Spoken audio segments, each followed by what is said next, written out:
바빴던 3월을 보내고 4월을 맞이하였습니다. 유독 이번 3월에는요, 여러 가지 의미 있는 교회의 절기들이 다 모여 있었습니다. 사순절, 고난절, 그리고 부활절까지. 그래서 어떻게 보면 조금은 힘들었고 또 조금은 필요했던 그러한 시간이 였던 것 같은데요. 하지만 그렇기 때문에 우리에게 더 은혜가 됐고 또 새로운 각오와 다짐을 다질 수 있었던 그러한 시간이었던 것 같습니다.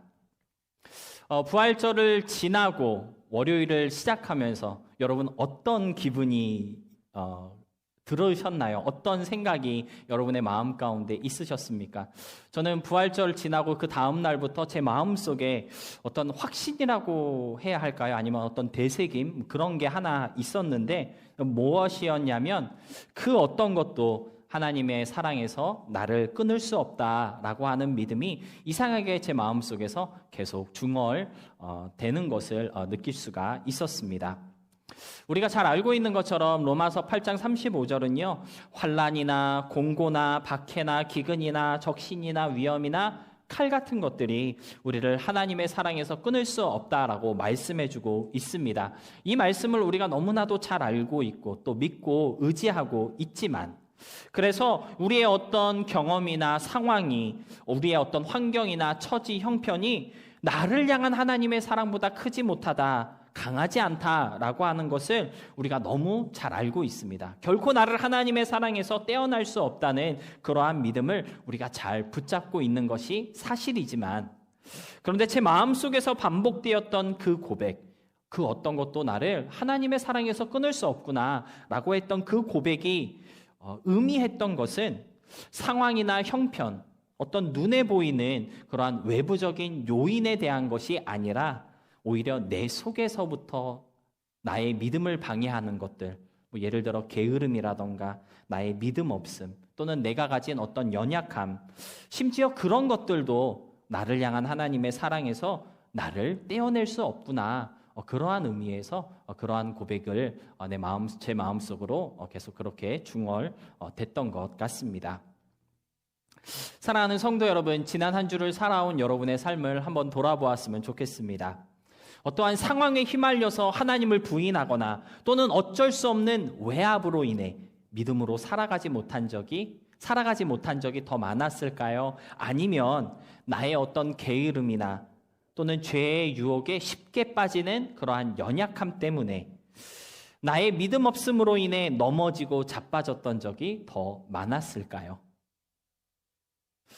사실 믿음으로 살고 싶은 그러한 마음이 우리의 마음 가운데 있는 것이 사실이지만 또 한편으로는 그 마음대로 움직이지 못하는 우리의 감정과 또 의지로 인해 주님 앞에서 어쩔 줄 몰라 하며 그렇게 부끄러운 모습으로 하루하루를 살아온 나 자신의 모습을 우리가 발견케 되는 것 같습니다. 하지만 우리가 잊지 말아야 할 것은 무엇일까요? 나의 그러한 연약함이 나의 그 믿음 없음조차도 나를 향한 하나님의 사랑에서 결코 나를 떼어낼 수 없다는 것입니다. 나는 비록 믿음 없고 쉽게 흔들리고 또 결단한 대로 살아가지 못하는 정말 나약한 존재이지만 그래서 여전히 죄 가운데 살 때가 많고요. 여전히 죄의 유혹에 쉽게 넘어지는 한심한 믿음일 수도 있겠지만 그러나 우리가 죄인이었을 그때부터 나를 사랑하신 하나님의 그 사랑은 여전히 사랑이시고 또 여전히 은혜이시기 때문에 이런 나의 모습 속에서도 절대 끊어지지 않고 끊을 수 없는 사랑이 바로 하나님의 사랑이고 은혜라는 것을 저와 여러분이 기억할 수 있어야 하겠습니다. 십자가에서 자신의 모든 것을 내어주신 예수님 그리고 부활의 능력으로 참 사랑의 능력을 보여주신 그 예수님께서는 자신의 모든 것을 내어줌으로써 이루신 이 사랑을 그렇게 쉽게 포기하는 분이 아니라는 것을 우리가 알아야 합니다. 오히려 저와 여러분이 우리의 마음속에 가져야 할 것은 이 부담스러운 사랑을 어떻게 나의 삶 가운데 채울 수 있을까? 그것이 우리의 고민이며 또 숙제이어야 하지 혹시라도 나의 이런 모습 때문에 내가 하나님의 사랑에서 떨어져 나가는 것은 아닐까? 하나님이 나를 미워하시지는 않을까?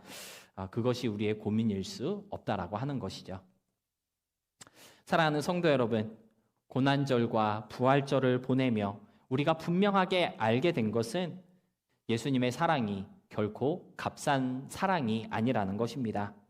그리고 이제 그 사랑은 변함없고 끊임없고 결코 끊어지지 않는 사랑으로 우리에게 와 닿아 있다는 것인데요.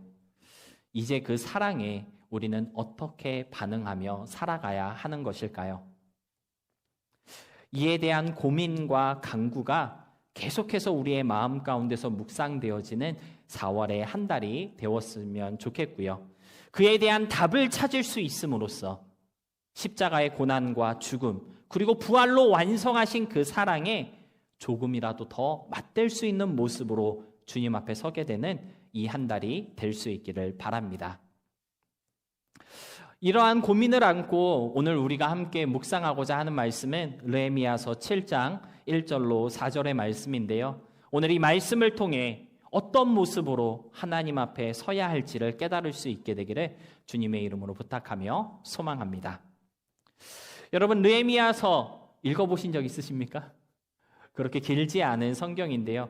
우리 UC 데이비스, 제가 설교를 준비하면서 UC 데이비스 학생들 앞에서 이 설교를 하자니 부담이 됐습니다. 왜냐하면 UC 데이비스 청년들은 한 달 넘게, 거진 한 두세 달 했죠, 공부를. 전도사님과 함께 느헤미야서를 집중으로 분석하며 공부를 했거든요. 그래서 느헤미야서를 내가 왜 골랐을까 약간 후회가 되긴 했지만, 느헤미야서 읽어봤어요? 그래서?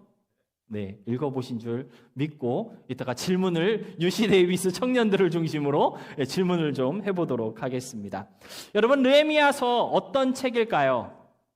우리가 잘 알다시피 하나님 앞에 순종하지 못했던 이스라엘 민족들이 바벨론의 포로로 잡혀가 몇 년 있었죠?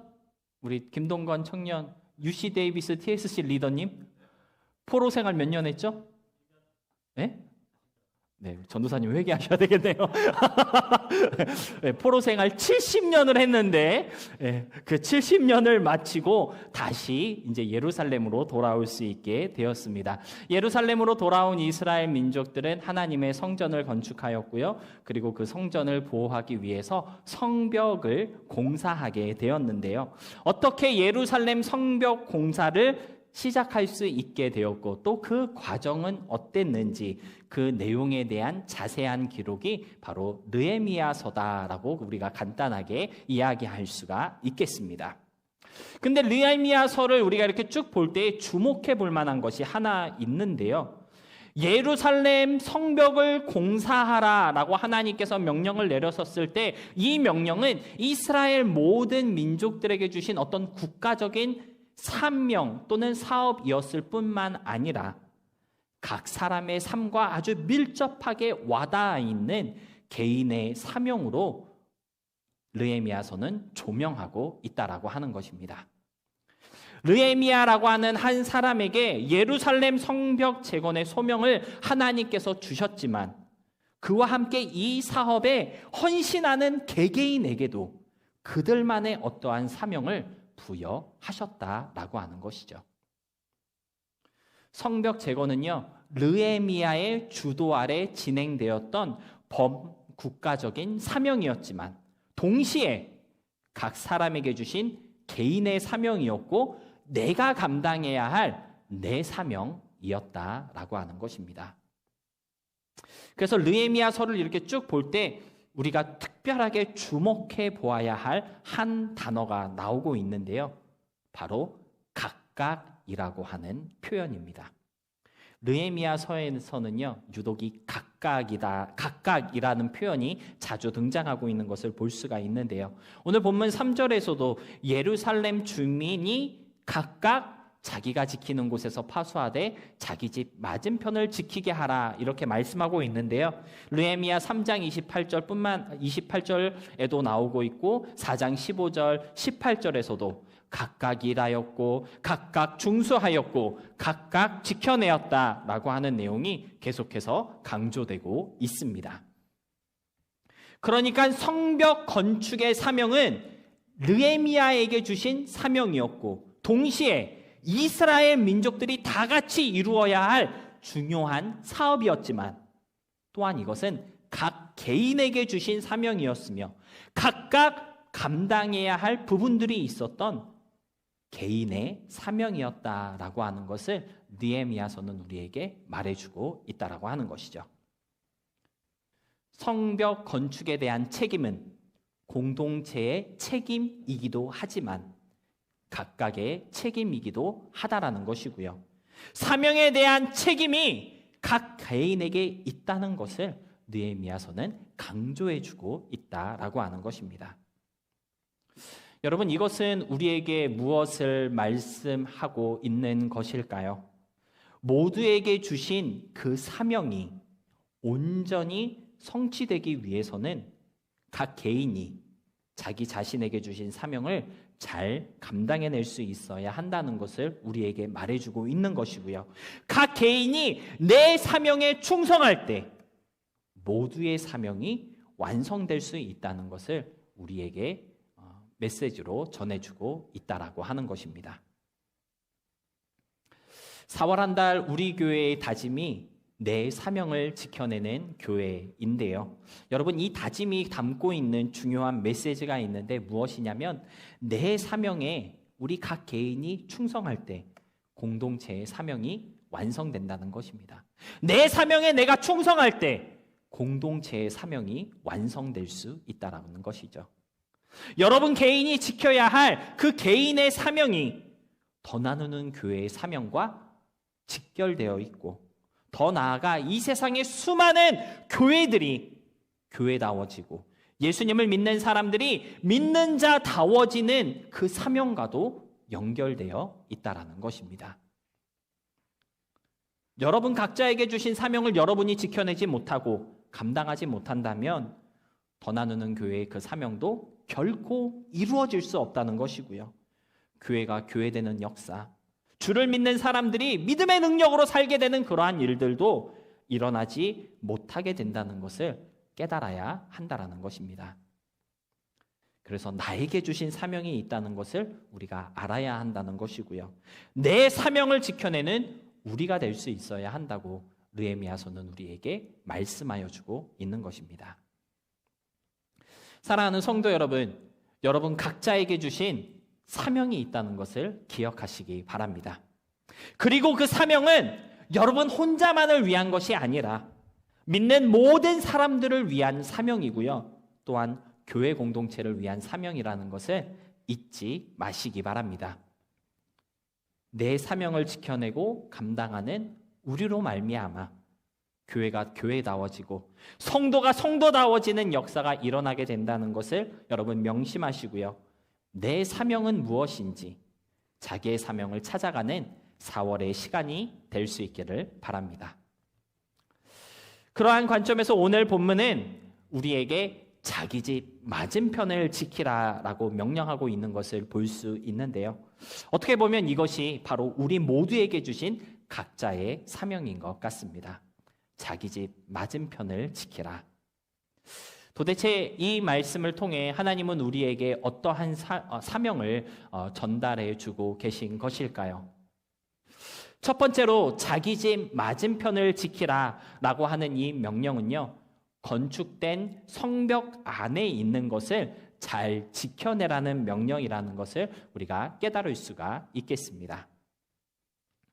시간 관계상 느헤미야서의 그 모든 내용을 다 말씀드릴 수는 없지만 여러분들이 앞으로 느헤미야서를 읽으실 때 기억하면 좋을 4가지 포인트만 말씀드리겠습니다. 이 4가지 포인트만 알고 있으면요, 느헤미야서를 쉽게 이해할 수가 있을 텐데요.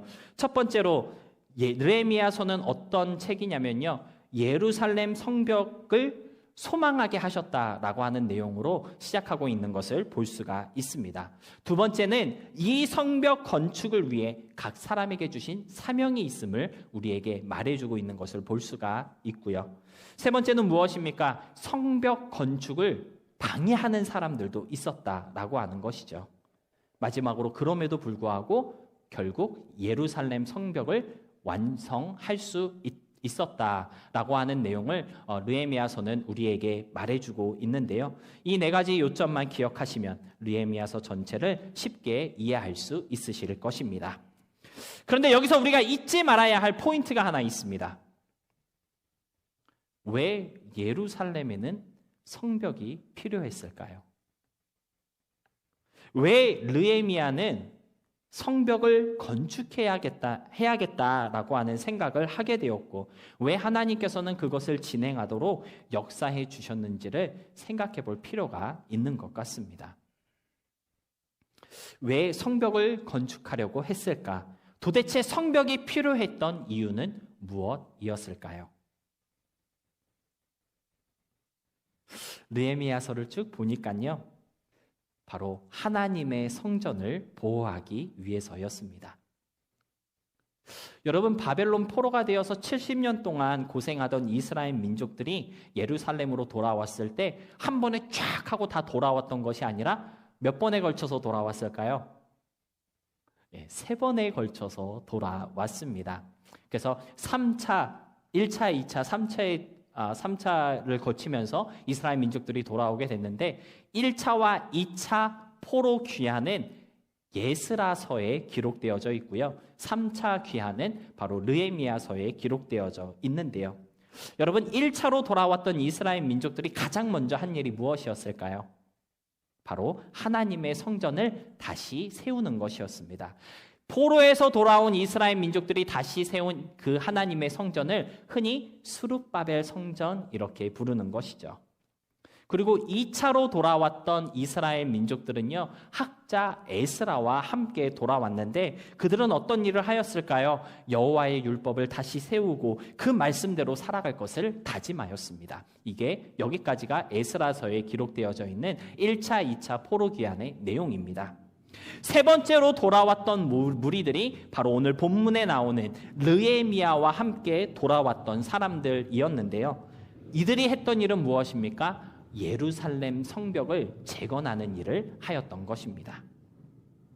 그러니까 어떻게 보면 3차로 돌아왔던 이스라엘 민족들, 느헤미야와 함께 고향으로 돌아왔던 사람들이 예루살렘 성벽을 건축하고자 했던 이유는 1차, 2차 포로들이 돌아와서 했던 일, 즉 성전을 세우고 여호와의 말씀과 율법대로 살아갈 것을 다짐했던 그 모든 것들을 잘 지켜내기 위해서 성벽을 세웠던 것이다라고 우리는 이해할 수 있다라고 하는 것이죠. 여러분, 성벽이라고 하는 것은 무엇입니까? 외부의 공격이나 또는 침략에서 나를 지키기 위한 방어 수단이 성벽이지 않겠습니까? 그래서 예루살렘으로 돌아온 이스라엘 민족들이 성벽을 세웠던 것은 그 안에 있던 하나님의 성전을 보호하고 또 말씀대로 살아가기 위한 그 귀한 다짐을 더 굳게 세우기 위해서, 보호하기 위해서 성벽을 세웠던 것이다라고 우리는 이해할 수가 있다라고 하는 것이죠. 그래서 오늘 본문에서 자기 집 맞은편을 지키라라고 하신 이 명령은요, 건축된, 잘 완성된 이 성벽을 지키라라고 하는 명령이기도 하지만 그 성벽이 지키고 있는 것, 즉 하나님의 성전을 잘 지키라는 명령이기도 한 것입니다. 즉 성벽 안에 있는 하나님의 성전, 그리고 말씀대로 살아갈 것을 굳게 했던 그 다짐, 이러한 것들을 잘 지켜내라라고 하는 명령으로 우리가 이해할 수 있다라고 하는 것이죠. 오늘 4월 첫째 주일로 우리가 하나님 앞에 모였을 때 자기 집 맞은편을 지키라라고 하신 이 말씀을 통해 주님께서 우리에게 깨닫게 하시는 우리의 사명은 과연 무엇일까요? 하나님의 성전을 잘 지켜내라는 사명이라는 것입니다. 말씀대로 살아가고자 다짐했던 그 약속을 잘 지켜내는 것이 우리의 사명이다라고 하는 메시지를 오늘 느헤미야서를 통해 우리에게 전해주고 있다라고 하는 것이죠. 여러분, 많은 사람들이 하나님의 성전이라는 것을 눈에 보이는 교회로 이해할 때가 많이 있습니다. 물론 교회도 하나님의 성전이죠. 하지만 저와 여러분이 매일의 삶 가운데 지켜내야 할, 정말 나의 집에서, 내 삶의 맞은편에서 우리가 늘 고민하며 굳게 지켜야 할 그 하나님의 성전은요, 여러분의 마음 가운데 하나님이 들어와 계신 그 자리, 그 한 자리가 망가지지 않고 황폐해지지 않도록 지켜내야 할 사명이라고 느헤미야서는 우리에게 말해주고 있는 것입니다. 그 자리에 하나님이 온전히 거하실 수 있도록 성벽을 제대로 세워나가는 것이 우리 각자에게 주신 사명이라는 것을 잊어서는 안 된다는 것입니다. 지난 금요 기도의 시간에 우리 김진원 간사님께서 남가주로 내려가시기 전에 마지막으로 말씀을 전해주시겠다라고 하시면서 말씀을 전해주셨는데, 그럴 것 같으면 오늘 주일 설교를 부탁할 걸 그랬습니다. 네. 근데 말씀을 전해주셨는데 얼마나 도전이 되는 말씀을 전해주셨는지 몰라요. 사순절이 무엇을 기념하는 것인지 우리가 묵상하고 또 부활절의 기쁨을 누리며 그렇게 교회 절기를 의미 있게 보냈는데, 부활절이 지나고 난 이후에 우리의 모습을 한번 생각해 봅시다. 그런 말씀을 전해주셨는데요. 혹시 우리가 언제 그랬냐는 듯 다시 예전으로 돌아가 똑같은 모습으로 살아가고 있는 것은 아닌지, 뭔가 좀 그러한 믿음이라면 뭔가 좀 잘못된 믿음은 아닌지 우리가 고민해 볼 수 있어야 한다는, 뭔가 우리의 신앙을 되돌아봐야 한다라는 메시지를 우리에게 전해주셨는데요. 여러분, 그렇지 않습니까? 사순절을 통해 예수님의 고난과 죽음의 의미를 깊이 묵상하였다면, 부활절을 통해 죄와 사망에서의 승리를 경험하였다면, 이제는 뭔가 달라진 그러한 믿음이 되어야 할 텐데, 이제는 예전과는 다르게 그래도 뭔가 조금 성장하고 성숙한 그러한 모습이어야 할 텐데, 교회 절기들을 통해 얻은 은혜는 그새 다 까먹고 예전과 똑같은 모습으로 되돌아가 있는 그런 우리들의 모습이 참 많은 것이 사실인 것 같습니다. 그러한 모습은요, 내 마음속에 있는 하나님의 성전을 지켜내지 못한 것이라고 오늘 느헤미야서는 우리에게 말해주고 있는 것이죠. 여러분, 저와 여러분이 지켜야 할 하나님의 성전이 있다는 것을 기억하셨으면 좋겠습니다. 우리 각자가 지켜내야 할 하나님의 자리가 있다라고 하는 것이죠. 다른 곳에 있는 게 아니라 우리의 마음 가운데, 우리의 삶에 하나님이 오셔서 앉으시고 주관하셔야 할 그 자리가 있다라고 하는 것, 여러분들 결코 잃어버리지 마시고 우리의 삶 가운데 부어주시는 그 은혜를 지켜나갈 수 있는 우리 모두의 4월 한 달이 될 수 있었으면 좋겠습니다. 그 자리를 지켜내는 것이 바로 내 사명이라는 사실 여러분 명심하시고요. 4월 한 달 받은 은혜 까먹는 것에 정신없는 우리가 아니라 그 은혜를 지켜내는데 온 힘과 정성을 다하는 우리 모두가 될 수 있었으면 좋겠습니다. 두 번째로 자기 집 맞은편을 지키라는 이 명령은요, 어떻게 지킬 것인지 스스로의 방법을 개발하라는 명령입니다. 여러분, 오늘 본문에서 느헤미야는요, 이스라엘 민족들에게 각각 자기 집 맞은편을 지키게 하라라고 말씀하고 있는데 어떻게 지킬 것인지에 대해서는 자세하게 알려주지 않았습니다. 그냥 각 사람이 책임지고 지켜내야 할 자리가 있다, 그러한 사명만 주고 있는 것을 우리가 볼 수가 있는데요. 어떻게 지킬 것인지 각자의 방법을 스스로 개발하라는 그러한 책임감을 부여하고 있다라고 우리가 이해할 수가 있다라고 하는 것이죠. 여러분, 내 사명을 지켜내는 방법, 내 은혜를 잃어버리지 않고 내가 잘 간직하는 그 방법, 누가 가르쳐주지 못합니다. 내 스스로 나만의 방법을 개발해낼 수 있어야 한다라는 것이죠. 그 방법을 개발해내고 또 그것을 중심으로 내 믿음을 잘 세워 나아가는 것, 그것이 바로 우리의 사명이라는 것을 여러분 우리가 좀 알았으면 좋겠습니다. 여러분은 여러분의 믿음을 안 까먹기 위해서 또는 받은 은혜를 잘 지켜내기 위해서 어떻게 노력하며 살아가고 있으십니까? 어떤 분들은 기도로 깨어있고자 열심히 노력하시는 분들도 있고요. 또 어떤 분들은 하나님의 말씀으로 충만하게 체험받고자 힘쓰시는 분들도 있습니다. 또 어떤 분들은 일상 가운데 찬양을 많이 들으면서, 찬양은 곡조 있는 기도라고 그러잖아요. 그래서 좀 하나님과 더 가까워지고자 힘을 쓰시는 그러한 분들도 있으실 텐데요. 그런데 내 믿음과 신앙을 지켜나가는 그 방법에는요, 사실 정답이 없습니다. 각자가 자기에게 맞는 방법을 스스로 찾아내고 만들어가는 것이 중요한데요. 하지만 우리가 잊지 말고 기억할 것은 무엇입니까? 그것을 개발해내고자 열심을 다해야 하는 그 책임이 우리에게 있다라고 하는 것입니다. 신앙과 믿음을 지켜내는 것에 있어서는요, 무엇이든지 다 할 수가 있다라고 하는 거예요. 근데 그것을 개발해내고 그것을 끈기 있게 계속해 나아가는 것은 우리 각자의 책임이다라고 하는 것이죠. 누가 대신 해주지 못한다는 것을 알아야 합니다. 다른 사람이 여러분의 믿음을 지켜주는 것이 아니라는 것을 우리가 잊지 말아야 한다라는 것이죠. 신앙생활 하면서 어렵고 힘들고 낙심되고 지칠 때가 분명 있습니다.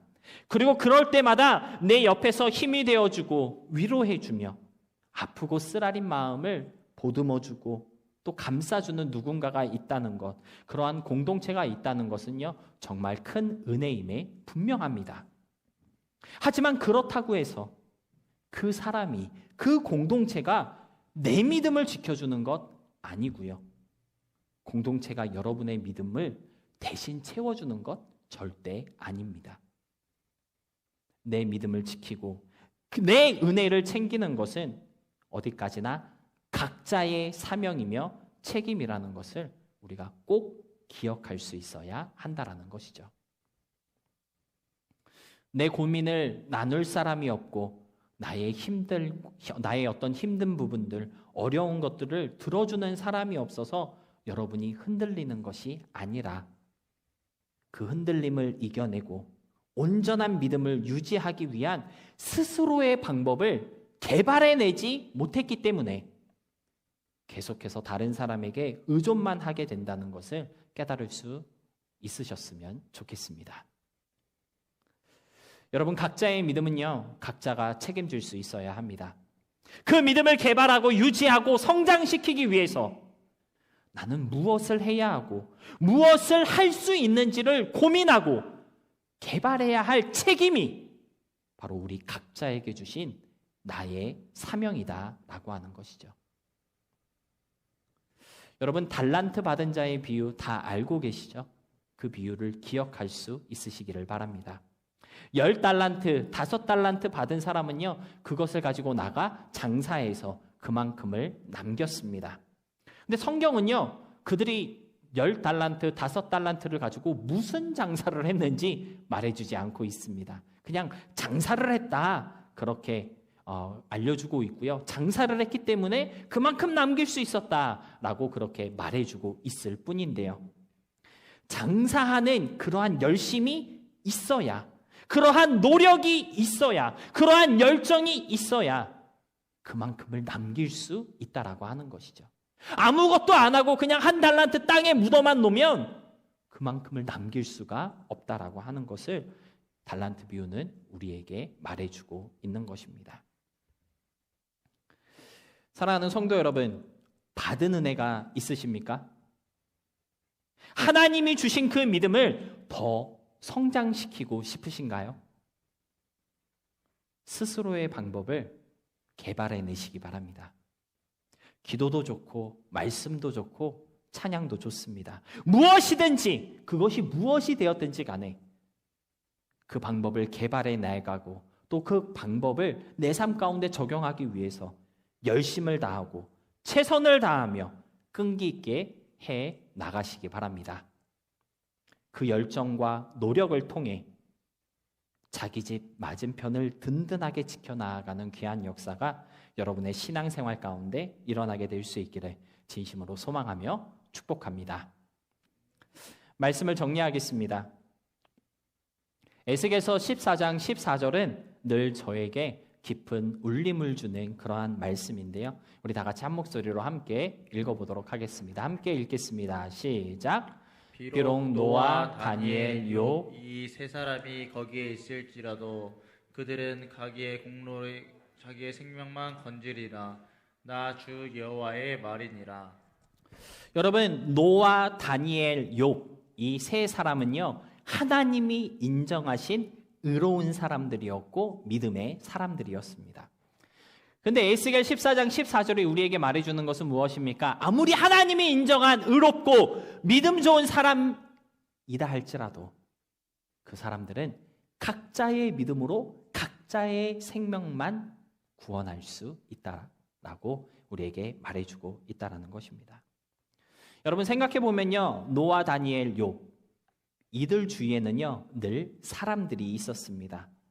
노아는요 방주라고 하는 그 한정적인 공간에서 함께 살았던 7명의 가족들이 있었고요. 다니엘에게는 너무나도 믿음 좋은 3명의 친구들이 있었습니다. 욥에게는요 신실한 마음으로 그를 위로하고 또는 권면해 주었던 그러한 친구들이 있었는데요. 중요한 것은 무엇입니까? 그들이 아무리 믿음이 좋고 그들이 아무리 신실하였다 할지라도 그들의 믿음이 이들의 믿음이 아니었다라고 하는 것이고요. 노아, 다니엘, 욥 이 세 사람의 믿음이 그들 주위에 있었던 사람들의 믿음이 아니었다라고 하는 것입니다. 여러분, 내 믿음을 개발하고 성장시킬 수 있는 나만의 방법을 개발해야 하는 이유가 바로 여기에 있는 것입니다. 여러분의 믿음으로 여러분 자신의 구원을 확신하고 그 위에 온전하게 세워져 가는 것이지 다른 사람의 믿음이 그것을 대신해 줄 수 없기 때문이다라고 하는 것이죠. 자기 집 맞은편을 지켜내야 할 사명이 우리 각자에게 있다는 것을 기억하시기 바랍니다. 내 안에 있는 하나님의 자리를 지켜내고 나에게 주시는 믿음과 은혜를 지켜낼 방법을 개발해 나아가야 할 그 책임이 나에게 있다는 것, 나만 할 수 있다는 것 여러분 기억하시고요. 시작하는 이 한 달 최선을 다해 내 사명을 지켜내는 우리 모두가 될 수 있기를 진심으로 소망하며 부탁드립니다. 그러므로 말미암아 어떠한 상황과 환경 가운데 있다 할지라도 흔들림 없는 믿음으로 또 주님이 기뻐하시고 기대하시는 그러한 신앙으로 주님 앞에 설 수 있게 되는 저와 여러분 우리 모두가 될 수 있기를 다시 한번 주님의 이름으로 소망하며 축복합니다.